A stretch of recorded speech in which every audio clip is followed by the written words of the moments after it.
ये क्या लेकर आए हो शौर्य? मुझे नींद आ रही है। मैं तो कोई भी फिल्म देखने के मूड में बिल्कुल नहीं हूँ। वो भौहें सिकोड़ कर जम्हाई लेते हुए बोली। इतने में शौर्य ने झट से कमरे में आते हुए दरवाजा अंदर से बंद कर लिया था। लावण्या इस समय नाइट सूट में थी। शायद नींद के खुमार में थी, इसलिए शर्ट के सामने के बटन बंद करना भूल गई थी। शौर्य की नज़र अनायास ही उसकी ओर गई।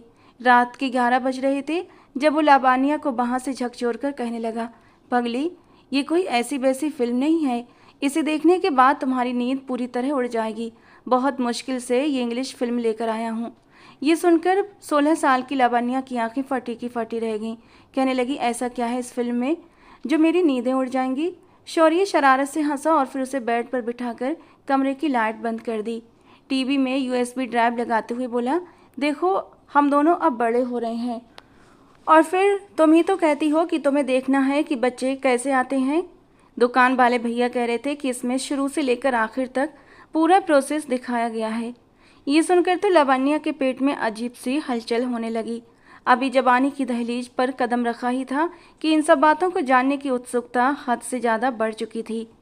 फिल्म चालू करके वो बेड पर आकर लावण्या के पास ही बैठ गया था।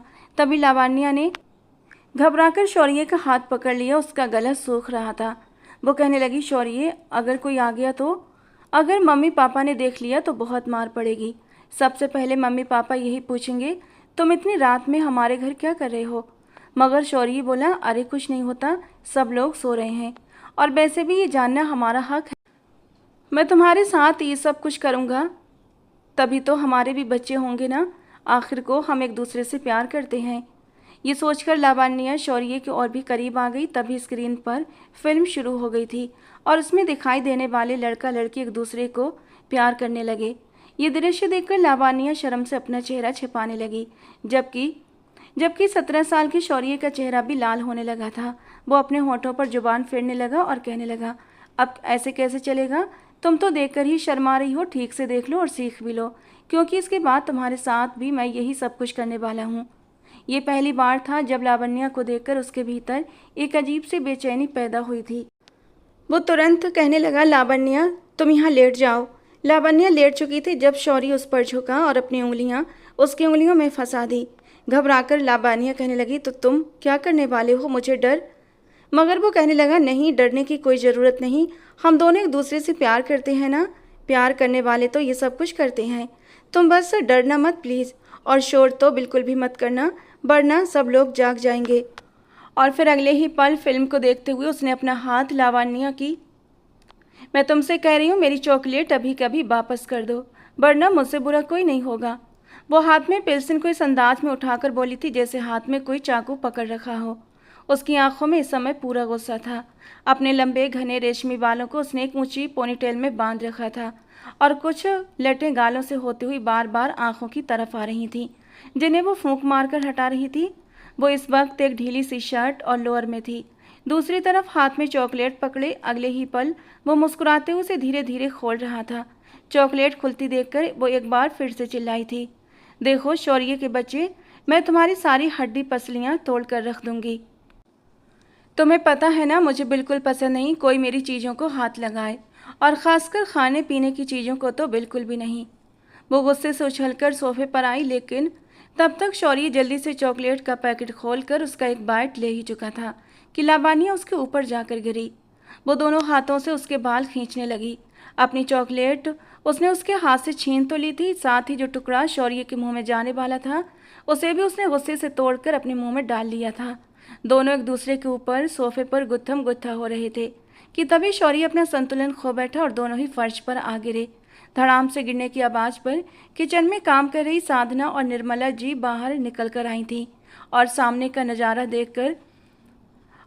का नज़ारा थोड़ा अजीब था, पर मजाल है जो दोनों औरतों के माथे पर बल आए हों या फिर कोई और भाव आया हो। शौर्य नीचे गिरा हुआ हंस रहा था और अभी भी किसी तरह लावण्या से चॉकलेट छीनने की कोशिश में लगा हुआ था, और लावण्या उसके ऊपर बैठी अभी भी उसके बाल खींचते हुए उसे मार रही थी। दोनों उम्र की उस दहलीज पर थे कि जवानी के रंग उनके वजूद में उभरने लगे थे। इसके बावजूद भी उनकी माँओं को उन दोनों के इतने नज़दीक आने पर कोई भी फ़र्क नहीं पड़ रहा था। दोनों बचपन से ही एक साथ रहते आए थे। दोनों बचपन से ही एक दूसरे के पक्के दोस्त थे। और उनका घर भी आमने सामने था। शुरू से ही उनके माँ बाप में बहुत बनती थी। दोनों की माँओं का भी साथ बहुत अच्छा था। दिवाली हो या कोई भी त्यौहार, अक्सर सब लोग मिलकर ही खाना बनाया करते थे और महफिलें जमती थीं। अभी भी दिवाली का दूसरा दिन था। साधना जी और निर्मला जी दोनों किचन में पकवान बना रही थीं, मगर यहाँ ये दोनों बच्चे उन्हें चैन से काम नहीं करने दे रहे थे। अगले ही पल शौर्य ने उसे खींचकर अपने नीचे किया था और उसके दोनों हाथों को पकड़ लिया। तब उसकी पकड़ में वो बिलबिलाकर रह गई थी। वो उसे अपनी दोनों बाहों में इस तरह जकड़े हुए था कि लावण्या हिल भी नहीं पा रही थी। अगले ही पल लावण्या ने उसके हाथ पर जोर से काटा और शौर्य बिलबिलाता हुआ पीछे हुआ था। मौका देखकर लावण्या दोबारा उसके ऊपर बैठ चुकी थी और अब उससे चॉकलेट छीनने की दोबारा से कोशिश कर रही थी। ये देखकर लावण्या की माँ को पहली बार कुछ अजीब सा लगा था। लावण्या की माँ निर्मला जी गुस्से से आगे बढ़ी और कहने लगी, ये क्या कर रही हो लावण्या? तमीज नहीं है तुम्हें? इतनी बड़ी हो चुकी हो मगर अकल तुम्हें अभी भी नहीं आई। हटो शौर्य के ऊपर से। शौर्य भी हाँफते हुए बोला, उफ मोटी, हटो मेरे ऊपर से। अभी अभी नाश्ता किया है मैंने, ऐसा न हो कि सब कुछ तेरे ऊपर ही उगल दूँ। उसकी ये बात सुनकर लावण्या ने उसे एक मुक्का मारा और उसके ऊपर से हटी। कहने लगी, कद्दू कहीं के, दोबारा मेरी चीज़ों को हाथ लगाया तो हाथ तोड़कर रख दूंगी। निर्मला जी ने गुस्से से लावण्या की बाह झकझोर कर कहा, तुम दोनों का ये बिना वजह का झगड़ा किसी दिन तुम्हें मुझसे पिटवाएगा। लावण्या, अब तुम छोटी नहीं हो। अब अगर तुमने शौर्य के साथ कोई भी शरारत की तो मैं तुम्हें यहाँ से सीधे घर भेज दूंगी और दोबारा इस घर में कदम भी नहीं रखने दूंगी। वो मुंह बनाकर एक तरफ बैठ गई, जबकि किचन में सब्जी में कड़छी चला रही शौर्य की माँ साधना जी उसे तसल्ली देने लगी। कहने लगी, क्या हो गया है निर्मला? बच्चे हैं दोनों, जानती तो हो, बचपन से ही एक साथ रहे हैं, स्कूल भी एक साथ जाते हैं, पढ़ाई भी एक साथ करते हैं, पर पता नहीं इन्हें बैठे बिठाए कभी कभी क्या हो जाता है। बस छोड़ो तुम बच्चों को, आओ रायता तैयार करवा दो, भाई साहब लोग अभी आते ही होंगे। 5 मिनट तक की शौर्य और लावण्या की लड़ाई रही थी और उसके बाद एक बार फिर दोनों एक साथ बैठ चुके थे। लावण्या ने अपने हिस्से की चॉकलेट खाकर शौर्य को भी दे दी थी और अब दोनों मोबाइल पर गेम खेल रहे थे। दोनों की उम्र के बीच सिर्फ 1 साल का गैप था। शौर्य लावण्या से 1 साल बड़ा था, लेकिन फिर भी उसी की क्लास में पढ़ता था और वजह यह थी कि 1 साल शौर्य बहुत ज़्यादा बीमार हो गया था और जब तक वो अच्छी तरह ठीक नहीं हो गया उसकी माँ ने उसका एडमिशन नहीं करवाया था। इस वजह से वो एक क्लास पीछे रह गया और लावण्या की क्लास में आ गया था।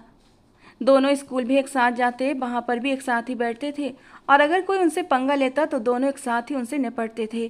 पूरा स्कूल ही दोनों से डरता था। इस वक्त दोनों 9वीं क्लास के छात्र थे और दोनों की बॉन्डिंग आपस में बहुत गहरी थी।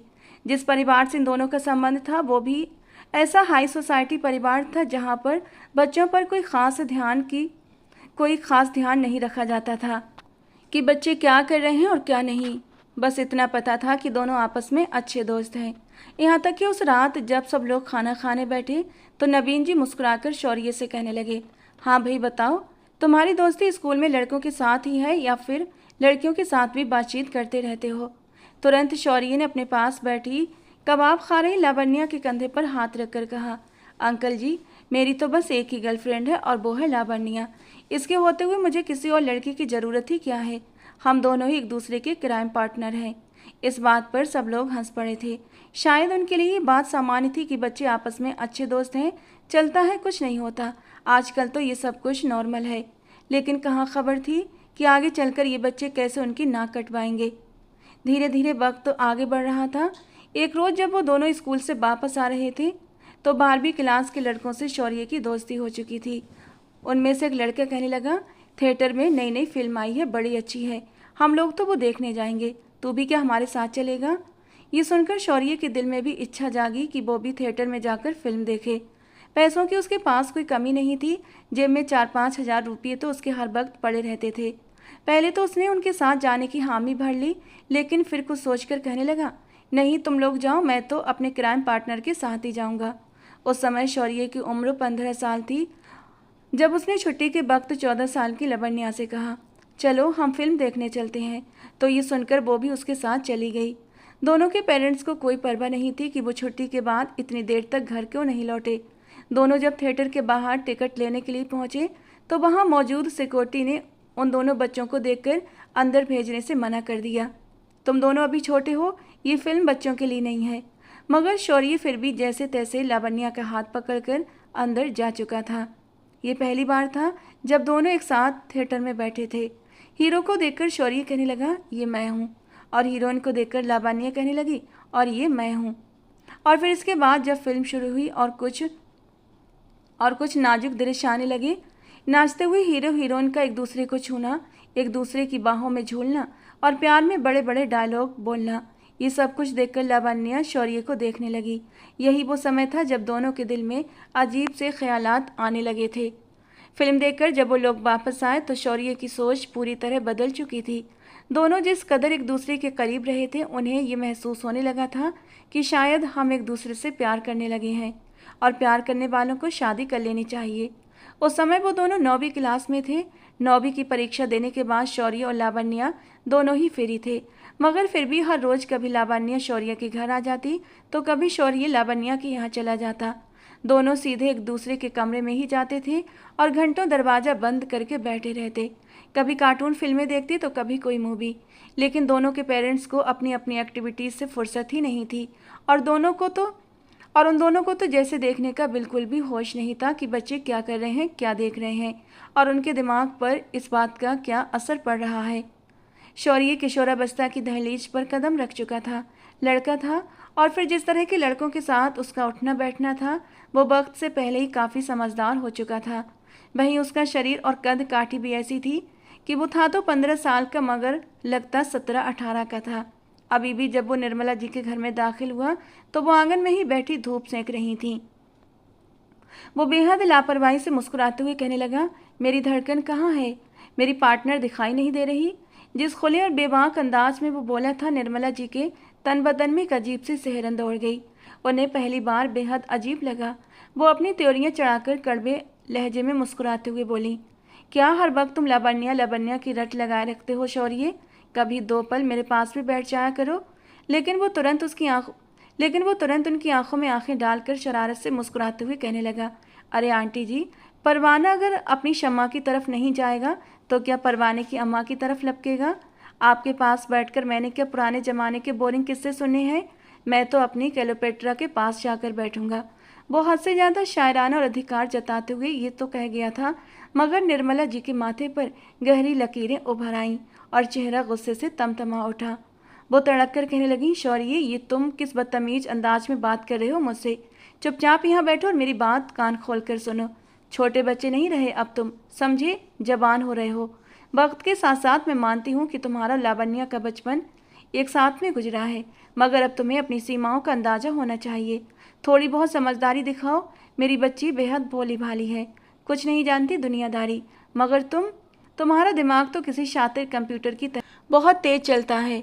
वो तुरंत एक बेपरवाह जबरदस्त हंसी हंसकर कहने लगा, आंटी, आपकी बेटी अगर दूध की धुली मासूम है तो मैं कौन सा सड़कों का आवारा गुंडा हूँ? मैं भी उतना ही मासूम हूँ जितना वो। और वैसे भी आप अचानक मुझे ये सब पाठ क्यों पढ़ा रही हैं? वो निर्मला जी की आंखों में सीधे देखकर इतना तीखा और सपाट जवाब दे रहा था कि निर्मला जी अंदर ही अंदर गुस्से की आग में झुलस गईं। वो तड़प कर कहने लगी, तौबा है भगवान, तुम्हारी से बदतमीजी की शिकायत तो मुझे आज ही भाई साहब से करनी पड़ेगी। रही बात लावण्या की, तो उसकी तबीयत ठीक नहीं है। वो अपने कमरे में बेसुध सो रही है, शाम को आना। वो अभी अपनी बात पूरी भी नहीं कर पाई थी कि शौर्य ने उनकी बात को पूरी तरह अनसुना कर दिया। उठा और सीधे लावण्या के कमरे की तरफ लपका धड़ाम से दरवाजा खोलकर अंदर घुस गया। लावण्या बुखार की तपिश में डूबी गहरी नींद में सो रही थी। वो हमेशा बिना इजाज़त इसी अधिकार से उसके कमरे में चला आता था। लावण्या को सच में तेज बुखार था और उसका गोरा चेहरा तवे की तरह लाल हो रहा था। वो उसके बिल्कुल करीब आया। बेहद ढीले ढाले अस्त व्यस्त कपड़ों में वो बेड पर बेतरतीब लेटी थी। उसके रेशमी बाल पूरे तकिए पर बिखरे हुए थे। एक पल को तो उस अवस्था में लावण्या को देखकर शौर्य के पैर वहीं जम गए। उसके भीतर कुछ अजीब सी हलचल हुई थी, मगर अगले ही पल वो दीवानों की तरह आगे बढ़ा और उसे झकझोर कर उठाने लगा।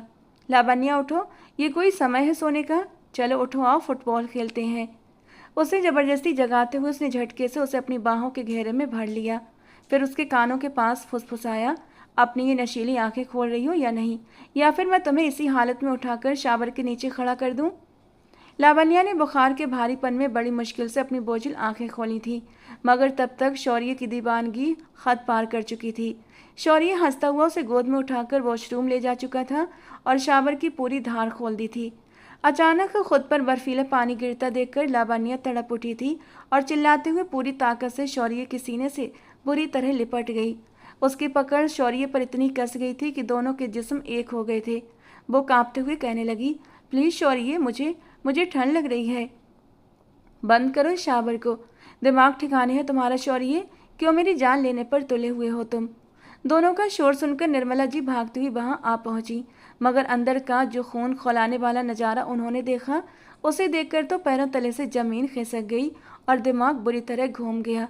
पूरी तरह से दुनिया से बेफिक्र भीगे कपड़ों में लावण्या और शौर्य दोनों पानी में तरबतर थे और लावण्या पूरी शिद्दत से उसके सीने से चिपकी हुई थी। ये मंजर देखकर निर्मला जी का बीपी 7वें आसमान पर पहुंच गया। उन्होंने आगे बढ़कर पूरी नफरत और गुस्से से दोनों को एक दूसरे से झटके से अलग किया। वो अपनी पूरी आवाज़ की ताकत से शौर्य को जलील करके बस किसी तरह वहाँ से निकालना चाहती थी, मगर शौर्य उनकी इस भयंकर डांट को सुनकर भी टस से मस नहीं हुआ, बल्कि उसकी आंखों में एक अजीब सी जिद तैर रही थी। तभी लावण्या भी अपनी माँ के सामने तनकर खड़ी हो गई और उनकी बात बीच में काट कर चिल्लाई, मम्मी, आप हर वक्त शौर्य को क्यों डांटती रहती हैं? यह हम दोनों का पर्सनल मैटर है, हमारा आपसी मामला है। क्या हुआ अगर उसने मुझे गीला कर दिया? वो खुद भी तो पूरा गीला हो गया है ना मेरे लिए। प्लीज़ आप मेरे सामने उसे कभी मत डांटा करें, मुझे बिल्कुल भी अच्छा नहीं लगता, मेरा दिल दुखता है। वो अपनी माँ को गुस्से में तमतमाता छोड़कर कपड़े चेंज करने के बाद शौर्य का हाथ थामकर बाहर चली गई। धीरे धीरे दोनों की नस नस में एक दूसरे का नशा इस कदर छाने लगा कि शौर्य एक दिन लावण्या की आंखों में डूबकर कहने लगा, लावण्या, मैं देख रहा हूँ कि तुम्हारी माँ की आंखों में मैं अब एक कांटे की तरह चुभने लगा हूँ।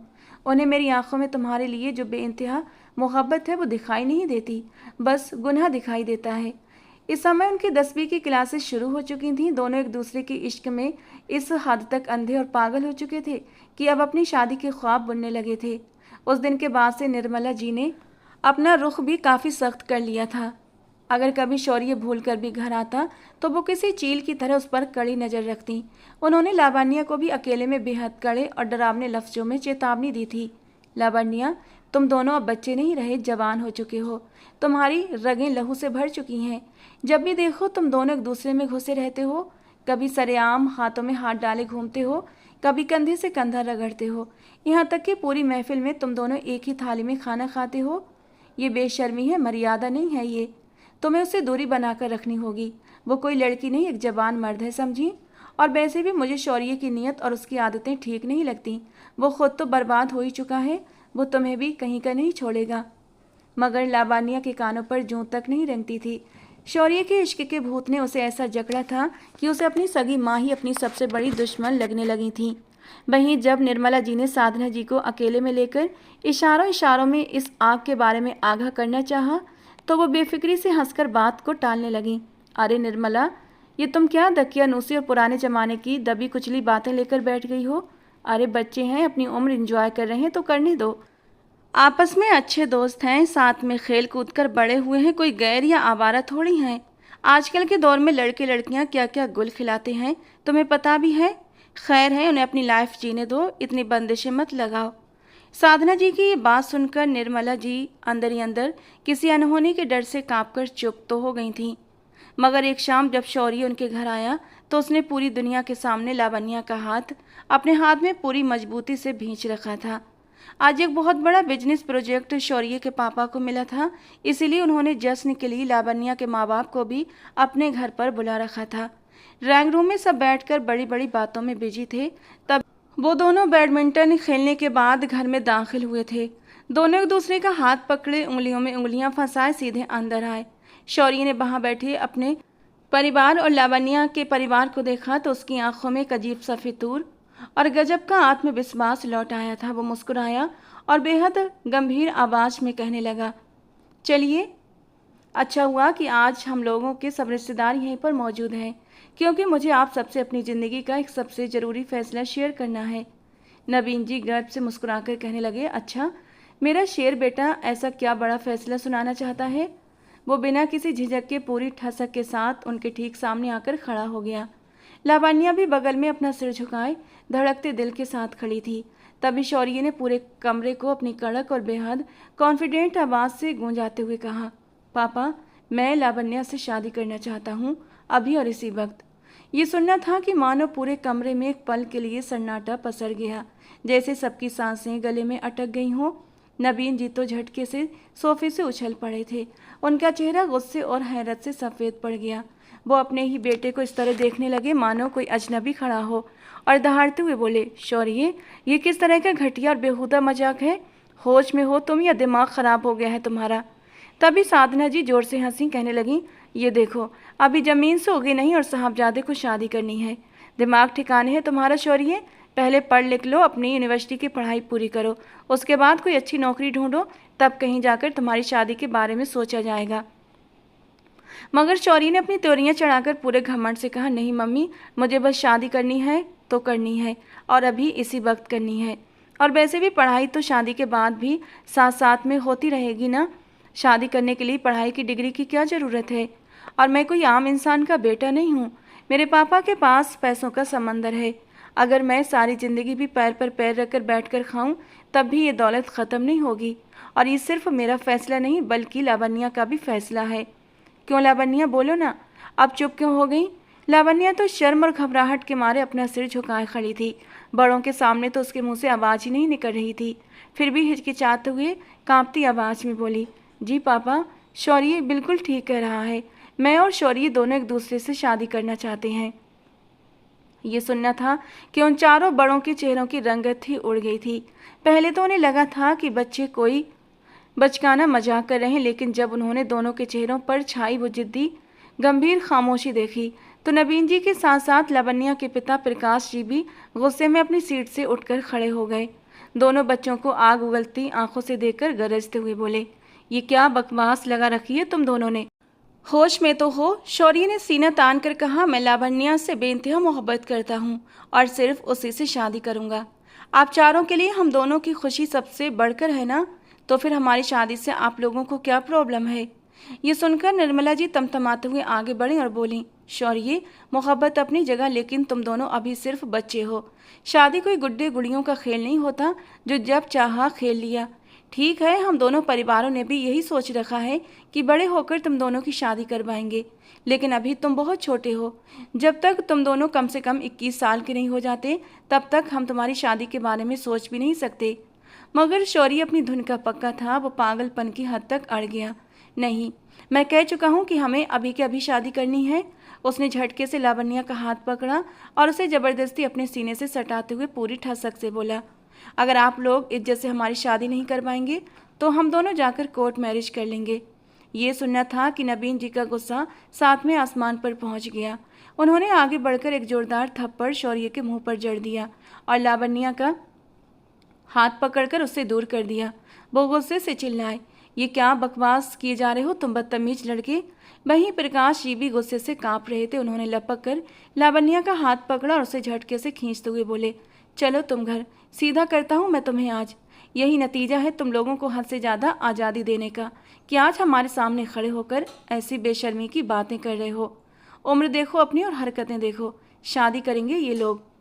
उस तमाचे और गुस्से को देखकर दोनों अंदर से बुरी तरह घबरा गए थे। मगर शौर्य तो इस वक्त जैसे किसी रोमांटिक फिल्म का सरफिरा हीरो बना हुआ था। उसकी ये पूरी शख्सियत उन गंदी फिल्मों और नाटकों को देख देख कर बिगड़ी थी। वो गुस्से से दहाड़ कर बोला, खबरदार अंकल जी, जो आपने लावण्या को हाथ भी लगाया वो मेरी अमानत है आपके पास। अगर आपने उसके साथ कोई भी ज्यादती की तो मुझसे बुरा कोई नहीं होगा।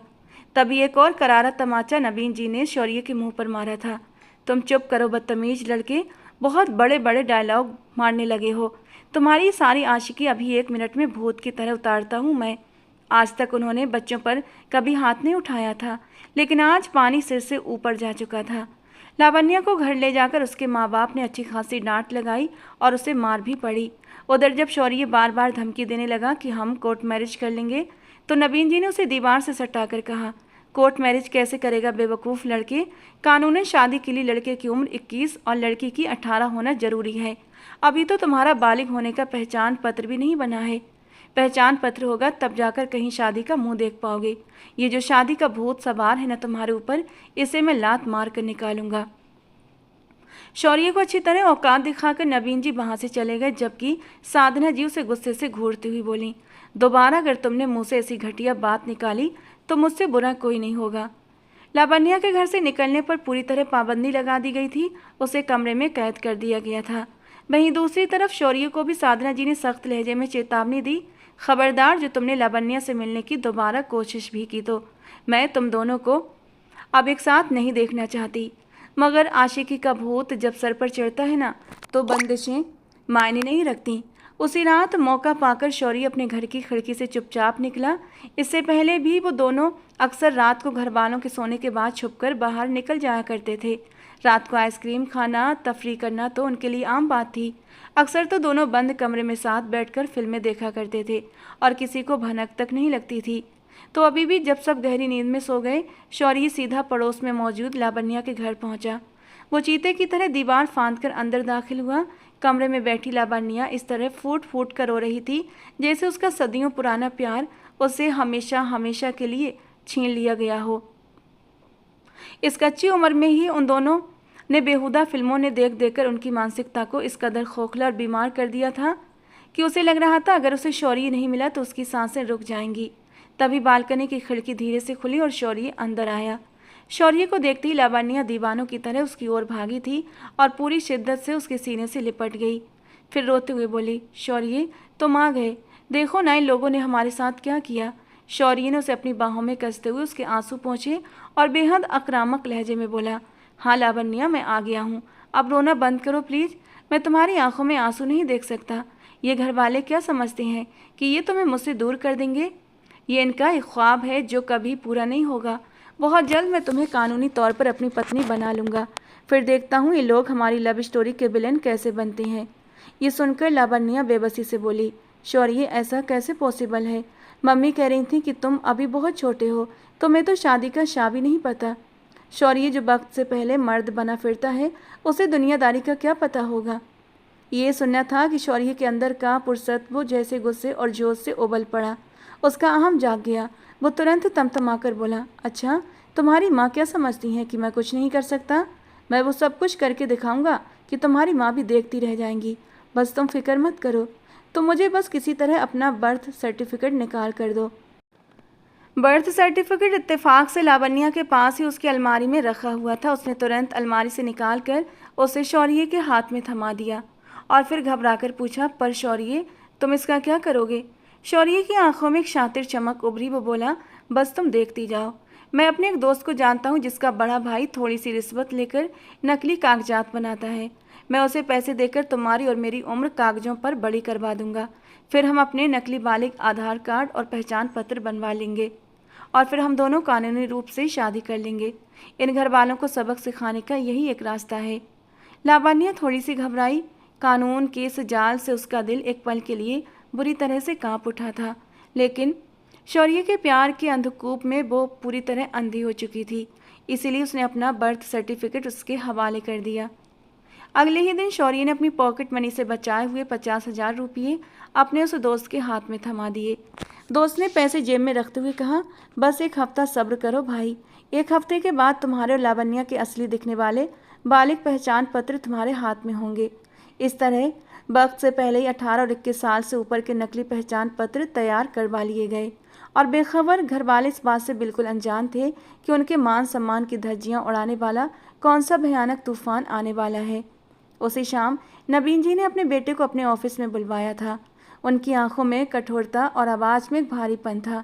कहने लगे, तुम्हारा ध्यान पढ़ाई की तरफ बिल्कुल भी नहीं है और इन फालतू के गलत कामों में ज़्यादा है, और इसीलिए मैंने फैसला किया है कि मैं तुम्हें हॉस्टल भेज रहा हूँ।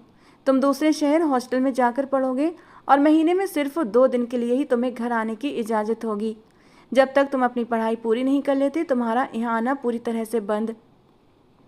शौर्य चुपचाप बिना एक शब्द बोले उनकी सारी डांट सुन रहा था, लेकिन उसके चेहरे पर छाई वो रहस्यमयी खामोशी किसी बड़े तूफान का इशारा कर रही थी। किसे खबर थी कि कल सुबह वो कितना खौफनाक और बड़ा कदम उठाने वाला है। अगले ही दिन मौका पाकर उसने लावण्या को एक गुप्त जगह पर बुलाया और फिर दोनों अपने सारे जरूरी कागजात और नकली पहचान पत्र लेकर कोर्ट पहुंच चुके थे। शौर्य ने अपने कुछ जिगरी दोस्तों को भी गवाह बनाने के लिए अपने साथ मिला लिया था। इतनी कम उम्र के बच्चों को देखकर वकील ने अपने माथे पर बल चढ़ाए और शक भरी नजरों से उन्हें देखा, मगर शौर्य ने बिना डरे वकील के आगे नोटों की गड्डी फेंकते हुए बड़े रौब से कहा, हम दोनों बालिग हैं और एक दूसरे से प्यार करते हैं। हम कानूनी तौर पर शादी करना चाहते हैं। हमारी कोर्ट मैरिज तुरंत करवाओ। पैसों की खनक के आगे कानून अंधा हो गया और इस तरह शौर्य और लावण्या की कोर्ट मैरिज हो गई। शादी के कागजात पर दस्तखत करते हुए एक पल के लिए लावण्या के हाथ बुरी तरह से कांप उठे थे। उसके भीतर का डर चीख रहा था, मगर नई नई जवानी का वो अंधा जुनून और उस जवानी में होने वाले अजीबोगरीब इश्क के फितूर के हाथों मजबूर होकर वो साइन कर चुकी थी। शादी मुकम्मल हो चुकी थी। शौर्य के दोस्त जो इस गुनाह के गवाह थे उन्हें बधाई देने लगे और पार्टी लेने का वादा करके वहां से चले गए। शौर्य लावण्या को लेकर कोर्ट परिसर से बाहर आया और फिर अचानक एक कोने में खड़े होकर उसने पूरी शिद्दत और दीवानगी से लावण्या को अपनी बाहों के घेरे में भींच लिया। लावण्या के तो पूरे वजूद में जैसे बिजली का कोई तेज करंट दौड़ गया, जबकि शौर्य तो अपनी सारी ताकत से उसे खुद में समेटता ही जा रहा था। आसपास से गुजरते लोग मुड़ मुड़कर घूरते हुए उन्हें देख रहे थे, क्योंकि बजाहिर तो वो दोनों स्कूल जाने वाले बच्चे ही लग रहे थे। लावण्या ने घबराकर खुद को उसके चंगुल से छुड़ाया और हाँफते हुए बोली, शौर्य, ये क्या पागलों जैसी हरकतें कर रहे हो सरेआम? देखो लोग हमें कैसे पलट पलट कर अजीब नज़रों से देख रहे हैं। मगर शौर्य एक विजयी हंसी हंसकर सीना तानते हुए बोला, हाँ तो क्या हो गया? अब मैं तुम्हारा पति हूँ, कानूनी तौर पर तुम्हारा शौहर। मेरा जो मन करेगा मैं वो करूँगा। ये कागज देख रही हो ना, इस पर साइन होने के बाद अब इस पूरी दुनिया में किसी के बाप में इतनी हिम्मत नहीं कि मुझे तुमसे कोई अलग कर सके। वो हवा में अपने मैरिज सर्टिफिकेट को लहराकर पूरी ठसक से बोला और फिर दोनों बाइक पर बैठकर वापस अपने अपने घर आ गए। अभी तक घर वालों को दूर दूर तक अंदाजा नहीं था कि ये दोनों बच्चे पीठ पीछे कितना बड़ा कांड करके आ चुके हैं। शौर्य ने लावण्या के कान के पास झुककर मुस्कुराते हुए फुसफुसाया, तुम अब मेरी पत्नी हो समझी, और अब से मैं अपने उसी पुराने खुफिया रास्ते से रोज रात को तुमसे मिलने तुम्हारे कमरे में आया करूँगा और तुम बिल्कुल एक सजी धजी दुल्हन की तरह मेरा इंतजार क्या करना। लावण्या हिचकिचाते हुए शर्माकर मुस्कुरा रही थी। उसने धीमे से कहा, ठीक है। जब वो अपने घर के अंदर आई तो बिना किसी वजह के उसके चेहरे पर एक अजीब सी गहरी मुस्कुराहट छाई हुई थी। कभी वो रसोई में काम करते हुए गुनगुनाने लगती, कभी अपने आप में ही खोकर मुस्कुराने लगती, तो कभी उसकी आंखें किसी हसीन ख्वाब में खो जाती। निर्मला जी ने जब अपनी बेटी को इस तरह अजीब हरकतें करते देखा तो उनका पारा 7वें आसमान पर चढ़ गया। वो गुस्से से तमतमाकर चिल्लाई, ए लड़की, मैं कब से देख रही हूँ तुम्हें। मुझे तो समझ नहीं आ रहा आखिर मेरी परवरिश में ऐसी कौन सी कमी रह गई जो तुम इस तरह पागल हो रही हो। चुपचाप यहाँ और किचन में बर्तन धुलवाओ। तुम्हारे सर पर ये जो आशिकी का भूत सवार है ना, इसे मैं आज पूरी तरह उतारती हूँ। लावण्या अपनी माँ का वो रौद्र रूप देखकर तुरंत सीरियस हो गई और किचन में उनका हाथ बटाने लगी।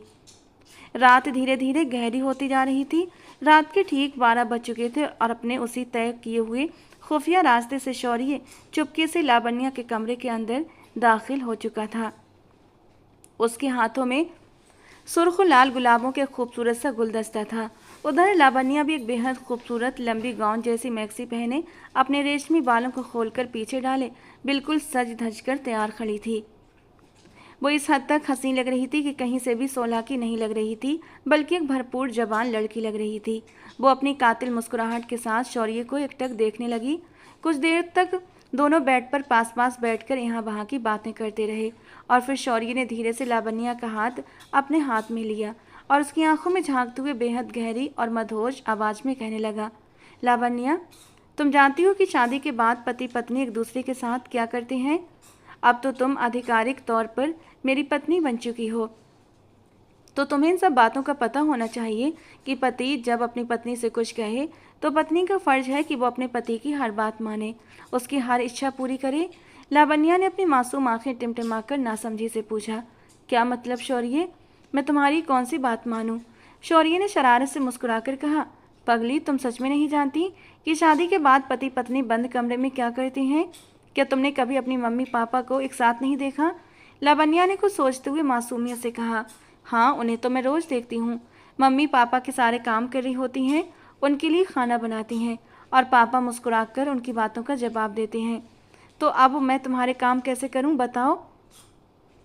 उसकी बचकानी बात सुनकर शौर्य ने अपने सर पर हाथ मारते हुए कहा, ओफो पागल लड़की, क्या तुमने कभी अपने मम्मी पापा को अकेले में एक साथ बैठे हुए बेहद करीब होकर प्यार भरी बातें करते या कुछ और करते नहीं देखा? ये सुनना था कि लावण्या के गोरे गाल शर्म के मारे टमाटर की तरह लाल हो गए। वो नजरें चुराकर हकलाते हुए कहने लगी, हाँ, एक बार रात को मैंने अचानक बिना नॉक किए उनके कमरे का दरवाज़ा खोल दिया था। तो उस वक्त मम्मी और पापा एक दूसरे के बहुत ज़्यादा करीब थे। मैं तो शर्म के मारे बहीं जम गई थी और तुरंत दरवाज़ा बंद करके भाग आई थी। फिर अगले दिन मम्मी ने मुझे बहुत भयंकर तरीके से डांट लगाई थी कि आइंदा के बाद कभी भी किसी के भी कमरे में जाने से पहले दरवाज़ा खटखटाना चाहिए। वो बेहद शर्मिंदा और झेंपती हुई ये सब बता रही थी तो शौर्य के चेहरे पर भी एक अजीब सी मर्दाना मुस्कान और शर्म आ गई थी। वो उसके और करीब खिसक आया, उसकी उंगलियों को अपनी उंगलियों में फंसाते हुए बेहद भारी और महकती हुई आवाज़ में बोला, हाँ लावण्या बही, मैं भी तुम्हें बही तो कह रहा हूँ। मेरे मम्मी पापा, तुम्हारे मम्मी पापा या इस दुनिया में जितने भी लोग आपस में शादी करते हैं वो फिर रात के सन्नाटे में बेड पर लेटकर कंबल के अंदर ऐसे ही प्यार करते हैं। क्या तुम्हारा दिल नहीं करता कि मैं और तुम भी ऐसे ही प्यार करें? शौर्य ने उसकी आंखों में आंखें डालकर बेहद गहरी और मदहोश कर देने वाली आवाज़ में पूछा। ये सुनना था कि लावण्या की आंखें फटी की फटी रह गईं। उसका पूरा चेहरा शर्म की लाली से तमतमा उठा और वो दोनों हाथों से अपना चेहरा छिपाती हुई झेंप कर बोली, शौर्य, ये किस तरह की बहकी बहकी बातें कर रहे हो तुम? मुझे बहुत शर्म आती है। मुझे ये सब कुछ बिल्कुल नहीं करना। मगर शौर्य उसके और करीब खिसक आया और बहकाते हुए कहने लगा, अरे चलो बिना लावण्या, बहुत मज़ा आएगा। मैं सच कह रहा हूँ, मुझे तो बस ये सोच कर ही अपने दिल के अंदर एक अजीब सी गुदगुदी महसूस हो रही है। पता नहीं जब हम साथ होंगे तो तुम और मैं कैसा महसूस करेंगे। उसे अपनी बातों के जाल में उलझाते हुए उसने ज़बरदस्ती लावण्या को बेड पर अपने पास थोड़ा झुकाकर बिठा दिया और दीवानों की तरह उसके करीब होते उससे बातें करने लगा।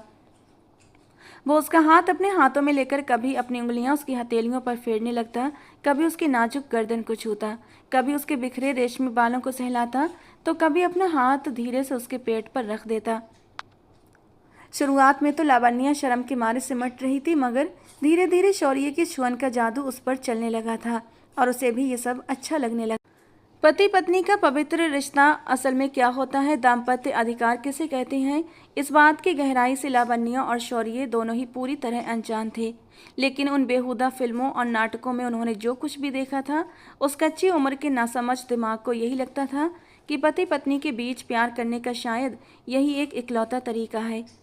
बाहर किसी के चलने की आवाज़ आई तो दोनों एक दूसरे से अलग हो गए और शौर्य से उसी खिड़की से अगले दिन का मिलने का वादा करके चला गया। और फिर उस दिन के बाद से तो अब हर रोज़ रात को वो दोनों इसी तरह बंद कमरे में कुछ पल एक दूसरे की बाहों में गुजारते और फिर शौर्य चुपचाप अपने खुफिया रास्ते से वापस अपने घर चला जाता। लेकिन सिर्फ ऊपर ऊपर से एक दूसरे को प्यार करते, अभी तक उन्होंने अपनी हद पार नहीं की थी। शायद ये सब कुछ करते हुए अभी भी वो दोनों डर रहे थे। इसी तरह गुपचुप तरीके से उनकी ज़िंदगी आगे बढ़ रही थी। उन्होंने 10वीं क्लास भी पास कर ली थी और जब 11वीं क्लास में उनका एडमिशन होना था तो घर वालों ने जानबूझकर शौर्य और लावण्या का कॉलेज अलग अलग करवा दिया ताकि दोनों एक दूसरे से मिल न सकें और उनके बीच दूरी बनी रहे। लेकिन इस फैसले के बाद दोनों तरफ जो रहस्यमयी और गहरी खामोशी छाई हुई थी, वो दोनों की माँओं को अंदर ही अंदर बुरी तरह से खटकने लगी थी। कहाँ तो पहले वो एक दूसरे का चेहरा देखे बिना उनके गले से पानी का एक घूंट भी नहीं उतरता था और अब कहाँ हफ्तों एक दूसरे से दूर रहने के बावजूद उन्हें कोई फ़र्क नहीं पड़ रहा था। खैर माओ ने यही सोचकर तसल्ली कर ली कि शायद बड़ों की उस भयंकर डांट और मार का असर हुआ है और दोनों बच्चों को अकल आ चुकी है। एक शाम निर्मला जी को आधी रात को तेज प्यास लगी। उनके कमरे में रखा पानी का जग पूरी तरह से खाली था और शायद ये नियति का ही कोई खेल था कि वो रात के करीब 12:45 पानी लेने के लिए उठी थीं। जैसे ही वो दबे पांव लावण्या के कमरे के सामने से गुजरने लगी तो अचानक उनके कान खड़े हो गए। उन्हें अंदर से लावण्या की दबी दबी हंसी की आवाज़ सुनाई दे रही थी। वो हंसते हुए धीरे से फुसफुसा रही थी, शौर्य ऐसा मत करो ना, मुझे कुछ कुछ होता है, तुम्हें जरा भी शर्म नहीं आती क्या? ये शब्द निर्मला जी के कानों में पड़ते ही उनके तन बदन में आग लग गई और चेहरा गुस्से से तमतमा उठा। उन्होंने एक ही झटके में दरवाजे का हैंडल घुमाकर उसे खोलना चाहा, लेकिन दरवाज़ा अंदर से पूरी तरह लॉक था। वो गुस्से में तड़प कर लॉक को जोर जोर से घुमाने लगी। अंदर भी अब खलबली मच चुकी थी। कुछ देर के बाद उन्होंने मास्टर की लगाकर दरवाज़ा खोला तो सामने बिस्तर पर लावण्या अकेली चादर ओढ़े बेखबर सोने का नाटक कर रही थी। निर्मला जी ने कमरे के अंदर कदम रखा और दीवार पर लगी लाइट जलाई। लाइट जलते ही लावण्या घबराकर अपनी आंखें मलते हुए उठकर बैठी। वो मासूमियत का मुखौटा पहनकर बोली, क्या हुआ मम्मी, क्या सुबह हो गई? निर्मला जी ने उसे इस तरह हड़बड़ाकर उठते देखा तो उन्होंने लाइट बंद कर दी, लेकिन संदेह भरी नज़रों से पूरे कमरे के कोने कोने को देखने लगी, मगर पूरा कमरा ज्यों का त्यों व्यवस्थित था। निर्मला जी ने गहरी सांस ली और इसे रात का अपना कोई मति भ्रम या बहम समझा। कुछ नहीं बेटा, सो जाओ तुम। और फिर दरवाज़ा बाहर से बंद करके वो चली गईं। उधर बेड के नीचे दुबक छुपा हुआ शौर्य गहरी और ठंडी सांस छोड़कर रह गया। उसका दिल सीने में बुरी तरह धड़क रहा था। इस घटना के बाद लावण्या के नासमझ दिमाग में धीरे धीरे कई तरह के गंभीर और डरावने सवाल जन्म लेने लगे थे। एक रात उसने शौर्य का कॉलर पकड़कर घबराहट से पूछा, शौर्य एक बात तो बताओ, अगर इन सब हरकतों की वजह से मैं माँ बन गई तो फिर क्या होगा? घर वालों को तो तुरंत पता लग जाना है कि मैं तुम्हारी पत्नी बन चुकी हूँ और हम छुपकर ये सब करते हैं। शौर्य ने उसकी बात सुनकर एक बेफिक्र और मर्दाना हंसी हंसते हुए कहा, अरे लावण्या, जिनकी शादी हो जाती है उनके घर में अगले 1 साल के अंदर अंदर बच्चा आता है, लेकिन अभी तो हमारी शादी को 1 भी महीना नहीं हुआ, अभी बहुत टाइम है।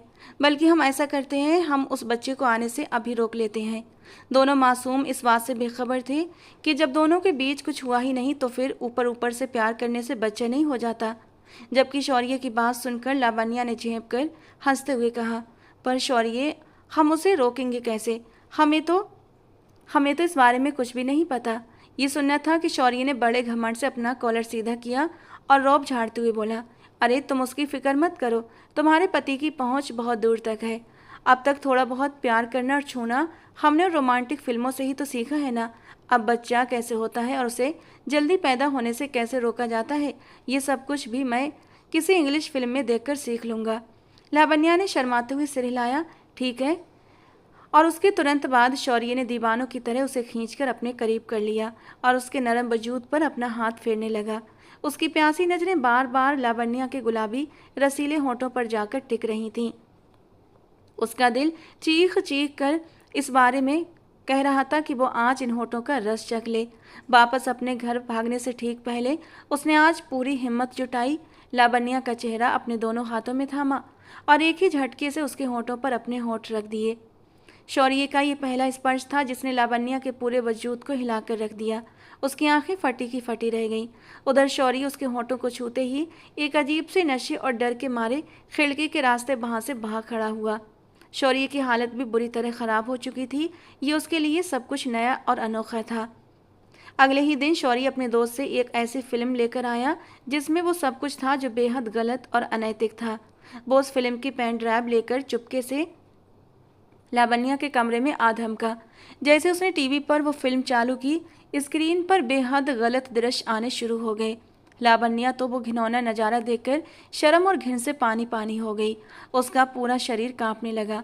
उसने झटके से शौर्य के हाथ से रिमोट छीना और टीवी को तुरंत बंद कर दिया। वो गुस्से और डर से हाँफती हुई चिल्लाई, शौर्य, क्या तुम पूरी तरह पागल हो गए हो? ये कैसी गंदी और घटिया चीज़ उठा कर ले आए हो तुम मेरे कमरे में? तुम्हें जरा भी शर्म नहीं आती क्या? शौर्य भी पूरी तरह शर्मा गया था। उसने थोड़ा झेंपते हुए सफाई देते हुए कहा, अरे लावण्या, मुझे क्या पता था कि इसमें ऐसा कुछ होगा? तो मुझे कम से कम पूरी फिल्म तो देखने दो। क्या पता ये सब कुछ देखने के बाद ही हमें पता चले कि बच्चा कैसे। मगर लावण्या का पूरा वजूद इस वक्त डर और शर्म से बुरी तरह कांप रहा था। उसने दोबारा टीवी ऑन करने से साफ मना कर दिया और रोते हुए बोली, नहीं शौर्य, बस बहुत हुआ। मुझे बहुत शर्म आ रही है और डर भी लग रहा है। अब तुम तुरंत यहाँ से चले जाओ, प्लीज जाओ यहाँ से। लावण्या ने मुंह फेरते हुए कहा, मगर शौर्य के भीतर जवानी के जज्बात पूरी तरह मचल रहे थे। वो उसकी मिन्नतें करते हुए कहने लगा, अच्छा बाबा, ये सब गंदी बातें छोड़ो, लेकिन मैं तुम्हारे थोड़ा सा करीब तो आ सकता हूँ ना? बिल्कुल वैसे ही जैसे फिल्मों में हीरो हीरोइन एक दूसरे के करीब आते हैं, एक दूसरे को छूते हैं और प्यार करते हैं। लावण्या का नासमझ दिल भी इस बहकावे में मचलने लगा था। आखिर वो कब तक खुद को रोक पाती। शौर्य कंबल ओढ़कर बेड पर उसके बिल्कुल पास लेट गया। वो कभी लावण्या के तपते गालों को सहलाता तो कभी उसके गुलाबी होठों को महसूस करने के लिए उन पर अपनी उंगलियां फेरता। उधर निर्मला जी को लावण्या के कमरे से एक बार फिर किसी के फुसफुसाने की भनक लगी थी। इस बार लावण्या और शौर्य एक दूसरे के इश्क में इस कदर खोए हुए थे कि उन्हें अंदाजा ही नहीं था कि कमरे का दरवाजा इस बार ठीक से बंद नहीं था और खुला रह गया था। अगर निर्मला जी थोड़ी देर और न आती तो शायद वो आज सारी हदें पार कर जाते। एक भयंकर झटके के साथ निर्मला जी ने जैसे ही दरवाजा खोला तो अंदर का नजारा देखकर उनकी आंखें फटी की फटी रह गईं। उन्हें ऐसा लगा मानो उनके पैरों तले से जमीन खिसक गई हो। बेड पर घबराई शर्माई हुई हालत में लावण्या लेटी हुई थी और शौर्य पूरी तरह उस पर झुका हुआ था। वो बस उसके होठों को अपने होठों में लेने ही वाला था कि दोनों बिजली का जोरदार करंट खाकर एक दूसरे से दूर हटे थे। निर्मला जी अपना सिर पकड़कर वहीं चीख पड़ी, तुम शौर्य, तुम यहाँ इस वक्त क्या कर रहे हो? और मेरी बेटी के साथ ये कैसी घिनौनी हरकत कर रहे थे तुम? तुम्हें जरा भी शर्म नहीं आती? तुम इस हद तक गिर सकते हो मुझे अंदाजा नहीं था। अभी ठीक से मर्द बने नहीं, मूंछें फूटी नहीं तुम्हारी, और तुम्हारी नीच हालत है। उफ मेरे भगवान, चंद सालों के बाद तुम क्या गुल खिलाओगे? शौर्य को तो निर्मला जी से पहले ही चिढ़ थी। वो सीना तान कर बदतमीजी से बोला, बस कीजिए आंटी, मैं जो भी करूं आपको उससे क्या आप ये सब कुछ अपने पति के साथ बंद कमरे में नहीं करती? तब तो आपको शर्म नहीं आती। इस बार तो निर्मला जी के सब्र का बांध टूट गया। उन्होंने बिना सोचे समझे एक जन्नाटेदार तमाचा शौर्य के मुंह पर दे मारा। वो गुस्से से दहाड़ कर बोली, शौर्य, शर्म से डूब मरो, मैं तुम्हारी जान ले लूंगी, दूर हटो मेरी बेटी से। मगर शौर्य ने तुरंत लावण्या का हाथ पकड़ लिया और उसे झटके से खींचकर अपने पीछे छुपाते हुए गरज उठा, क्यों हटूं मैं दूर? ये सिर्फ अब आपकी बेटी नहीं है, बल्कि अब ये मेरी कानूनन पत्नी भी बन चुकी है, समझी आप? निर्मला जी पागलों की तरह शौर्य को लावण्या से दूर करने लगी, मगर शौर्य दीवार बनकर खड़ा हो गया। निर्मला जी चिल्लाई, पागल हो गए तुम? ये तुम्हारी पत्नी कहाँ से हो गई? तो शौर्य ने भी चीख कर कहा, हाँ हाँ, ये मेरी पत्नी है और मैं अपनी पत्नी के साथ कुछ भी गलत नहीं कर रहा था। हम दोनों कोर्ट मैरिज कर चुके हैं। मैं इसके करीब जाऊं, इसे किस करूं, इसे अपनी बाहों में भरूं, मैं जो कुछ भी करूं, आपको बीच में बोलने का कोई हक नहीं है। घर में मचे इस भयंकर शोर को सुनकर लावण्या के पापा प्रकाश जी भी हड़बड़ाकर उठ गए थे। तुरंत नवीन जी और साधना जी को भी फोन करके बुला लिया गया। आधी रात को दोनों परिवार इकट्ठा हो गए। एक तरफ बैठी लावण्या अब डर के मारे बुरी तरह कांपते हुए फूट फूट कर रो रही थी, जबकि शौर्य पूरे खानदान के सामने बिना किसी डर के एक जिद्दी चट्टान की तरह खड़ा था। वो सीना तान कर कह रहा था, हम कानूनी तौर पर शादी कर चुके हैं, ये मेरी पत्नी है। मैं अगर अपनी पत्नी के पास बैठ गया तो ये हमारा अपना पर्सनल मैटर है। आप लोगों को इससे कोई मतलब नहीं होना चाहिए। शौर्य ने जेब से निकालकर अपना मैरिज सर्टिफिकेट भी सबके सामने फेंक दिया। उस कागज को देखने के बाद पूरे घर के बड़ों के पैरों तले से जमीन खिसक गई थी। सब अपना सिर पकड़कर बैठ गए। वो चीखने लगे, जानते भी हो तुम दोनों, ना समझो तुमने कितनी भयानक और बड़ी गलती कर दी है। नवीन जी गुस्से से कांपते हुए आगे बढ़े और शौर्य का हाथ मरोड़कर उसे वहां से घसीटते हुए ले जाने लगे। अगर दोबारा तुमने इस घर में कदम भी रखा तो मैं तुम्हारी टांगें तोड़कर रख दूंगी। मगर शौर्य ने एक झटके से अपना हाथ छुड़ाया और अपने सगे बाप के सामने तनकर खड़ा हो गया। किस लिए तोड़ेंगे टांगे? ये मेरी पत्नी है और आप होते कौन हैं मुझे मेरी पत्नी से दूर रखने वाले? अगर मुझे मेरी पत्नी से दूर रहना पड़ेगा तो फिर आज से आप और अंकल जी भी अपनी अपनी पत्नियों से दूर रहेंगे। नवीन जी ने गुस्से में तमतमाकर एक और करारा थप्पड़ शौर्य के मुंह पर जड़ दिया। इस वक्त तो वे थप्पड़ मारने के अलावा कर भी क्या सकते थे। उन्हें अब अंदर ही अंदर इस बात का गहरा पछतावा हो रहा था कि आखिर क्यों उन्होंने बचपन से अपने बेटे को इतनी ढील और आज़ादी दी कि आज उन्हें अपनी ही औलाद से ये जिल्लत देखनी पड़ रही थी।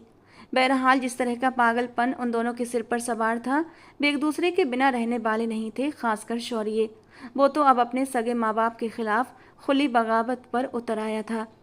उन गंदी फिल्मों के डायलॉग और सीन याद कर करके वो भी गुस्से से दहाड़ कर बोला, अगर आप लोगों ने हम दोनों को जुदा करने की कोशिश की तो हम दोनों इस घर और इस शहर से बहुत दूर भाग जाएंगे, जहां आप कभी हमारा मुंह नहीं देख पाएंगे।